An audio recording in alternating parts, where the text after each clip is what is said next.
Alright, so I have my strips, like I said, that I was going to make with my pantyhose. And what I do is I'll take a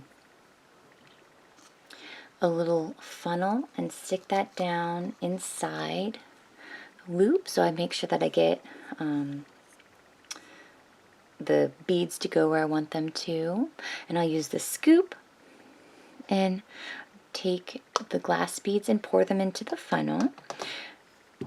And then after I do that, I tie a knot. So I'm not going to do that quite yet, but I tie a knot there, and then I take the remaining material and I fold it up over and tie another knot, so I make a little pouch that ends up looking like this.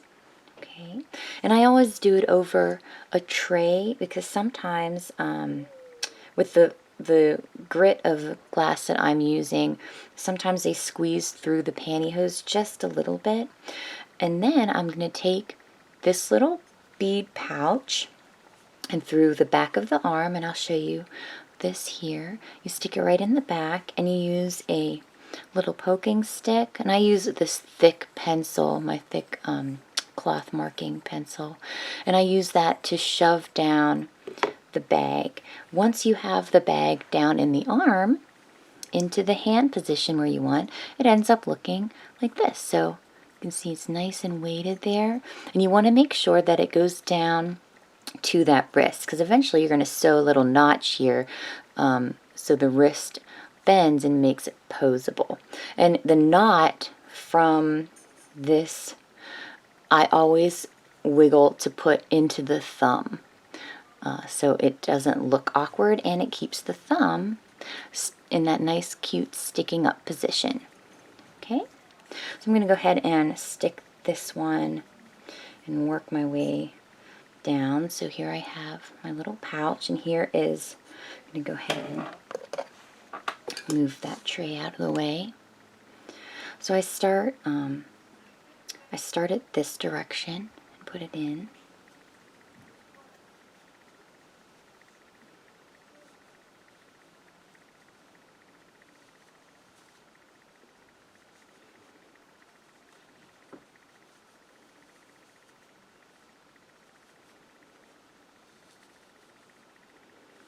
So there I have it in through the hole now, and I'll try and push it down first a little bit with my finger to work it through the material so it's in the whole way, because I don't want to stretch out the cotton at all.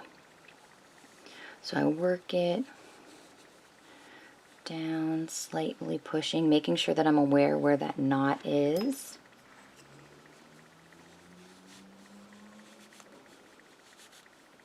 You can see it moving down. Reminds me of a snake eating.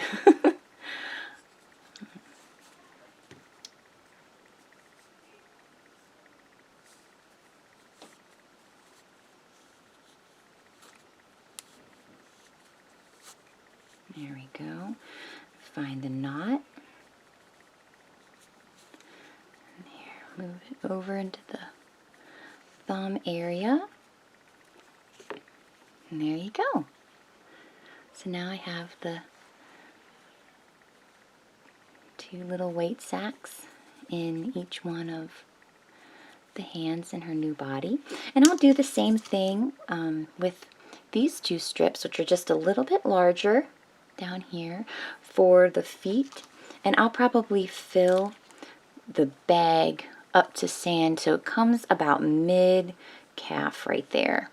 So the legs I weight just a little bit higher, and then whenever I sew that stitch in for the knee to bend, then the whole bottom half of the leg will actually be the glass beads.